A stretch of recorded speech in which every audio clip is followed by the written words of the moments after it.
Okay, so this is the last question from the 2020 paper 1 question 12, right? So this is a trigo question, and they particularly tell you do not use a calculator for this question.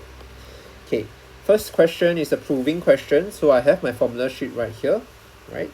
So this is a sine A alpha plus beta plus sine alpha minus beta. Now you can simply apply these formulas in, right, together with our denominators one as well. So immediately our left hand side, we just apply this in, we get it to be sine alpha cosine beta plus cosine alpha sine beta, right? This is for our very first one. And for our second one, it will just be sine alpha cosine beta minus cosine alpha sine beta. And this whole thing is over, right? We will apply the cosine one this time. So it will be over cosine alpha cosine beta minus, because this is minus plus, so it's the opposite sign, sine alpha sine beta. This is for the first term, right? So the first term again. And we are adding it to we are adding it to cosine alpha cosine beta, and we are adding, because this is a minus plus, sine alpha sine beta. Once you reach this step, you will notice that, okay, this and this are the same and they can cancel. Same with our denominator, this and this are the same, so they can cancel as well. Cancel meaning because one is plus, one is minus, so that's why you can cancel. At the top, we are just left with this plus this, right? So we have 2 sine alpha cosine beta, and at our denominator, we have 2 cosine alpha cosine beta. 2 and 2 cancels out, cosine beta and cosine beta cancels out. All we are left with is sine alpha over cosine alpha, which is equals to just tangent alpha shown. Okay, so this is how you do part 1. Just be very, very careful with it and you should be okay. Next part, they tell you angles A and B are both acute, and sine A minus B is equals to negative 3 over 5. Okay, when they are both acute, it means that they both must be in the A quadrant. And since when sine A minus B gives you a negative value here, it would imply that the angle would have ended up in the C quadrant, right? Because why? Maybe angle A is here and angle B is bigger, right? So if we take a smaller angle and we subtract by a bigger angle, we get it to be a negative value, and this negative value is this negative angle over here, right? And therefore we can conclude that B is bigger than A, right? Because why? Sine A minus B gives us a negative value, and that's how you deduce the size of B relative to A. Next part, they tell you find the value of cosine A minus B. Right? First, we need to be able to see that cosine A minus B, we actually can follow this angle over here, right? Because we already have angle A minus B. Angle A minus B in our ASTC triangle would end up in our C quadrant, and hence it will look something like this, right? This is our angle A minus B. And in our C quadrant over here, we would have our right angle triangle over here to be that opposite would be negative 3, because it follows your vertical axis, but negative 3. Our hypotenuse is 5. And since we are finding cosine, right, all we need to be able to find is our adjacent.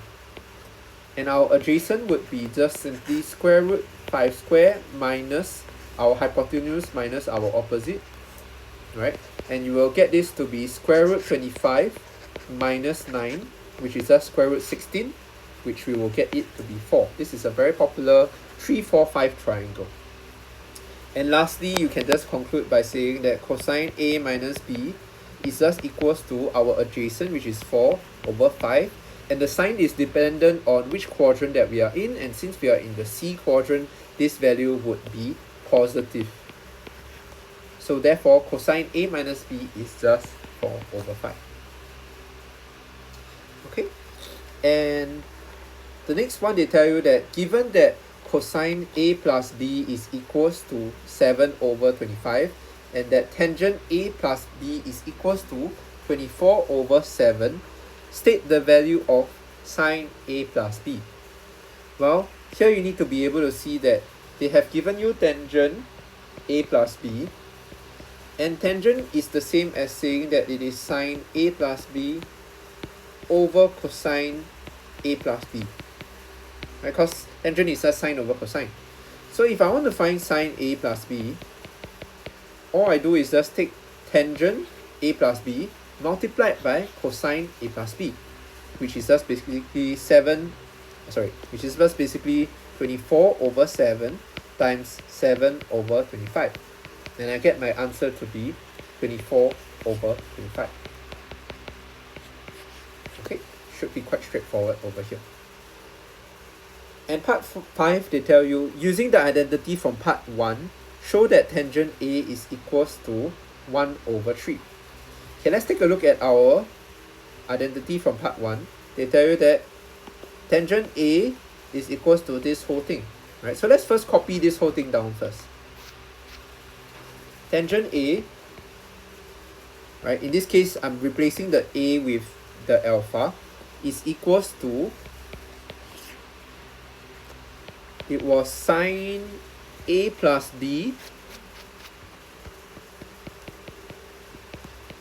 cosine, plus sine A minus B.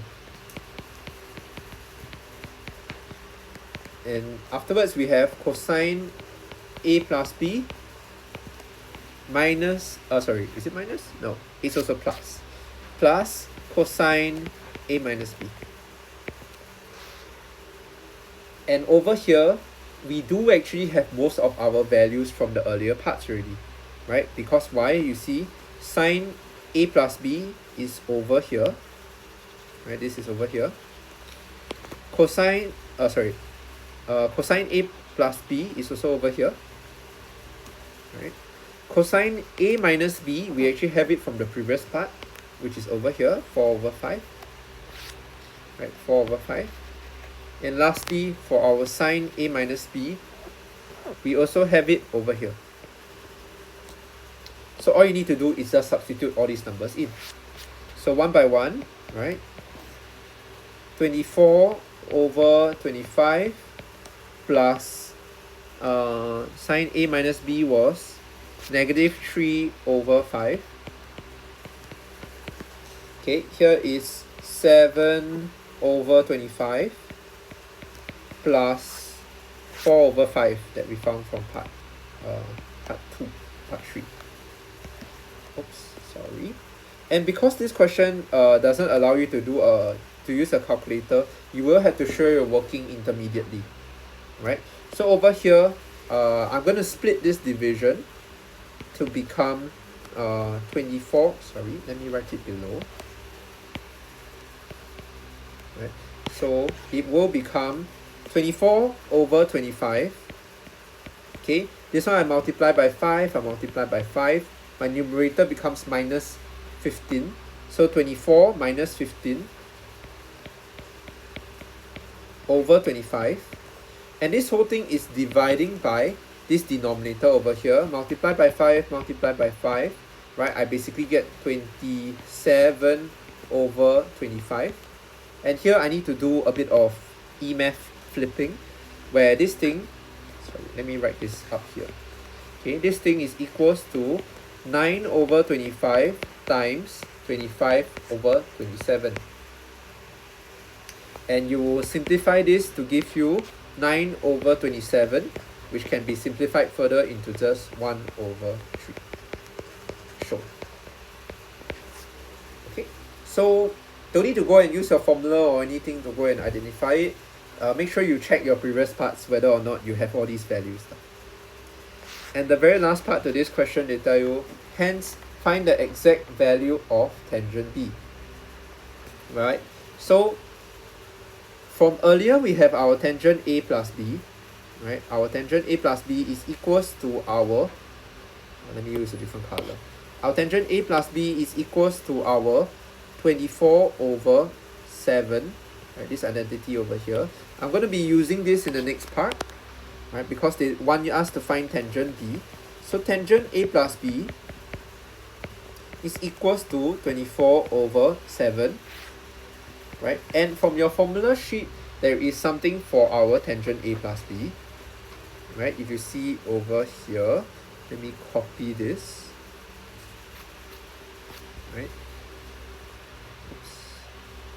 Oops, sorry. Let me copy this over. Right, so from our formula sheet, why is it not pasting? Hello? Oh dear. Okay. Let me cut this and I'm gonna paste it over here. No, it's not pasting. Okay, so tangent A plus B is just our tangent A plus tangent B over 1 minus tangent A tangent B. Okay, let me try to remember that and bring it down.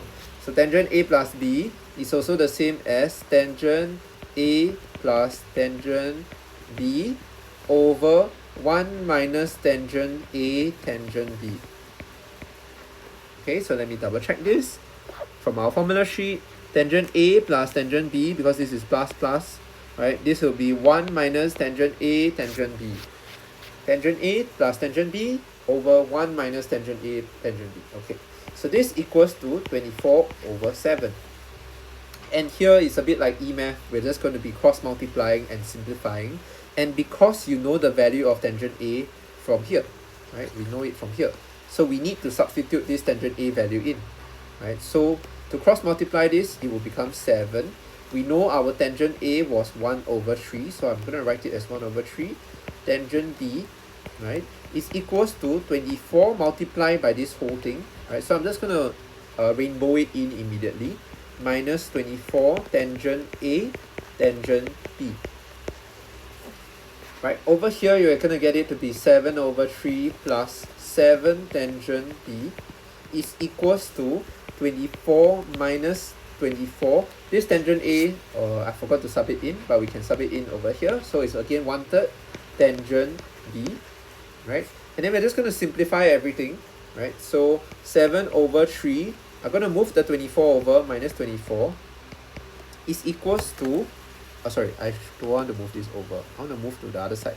Okay, so instead I should move 7 tangent B here.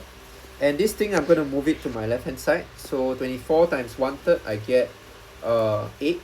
So I'm going to add 8 tangent B over here. And the other side, I have 24. And I'm minusing away our 7 over 3. And over here, I get 15 tangent B would be equals to 24 minus 7 over 3. I get it to be 65 over 3.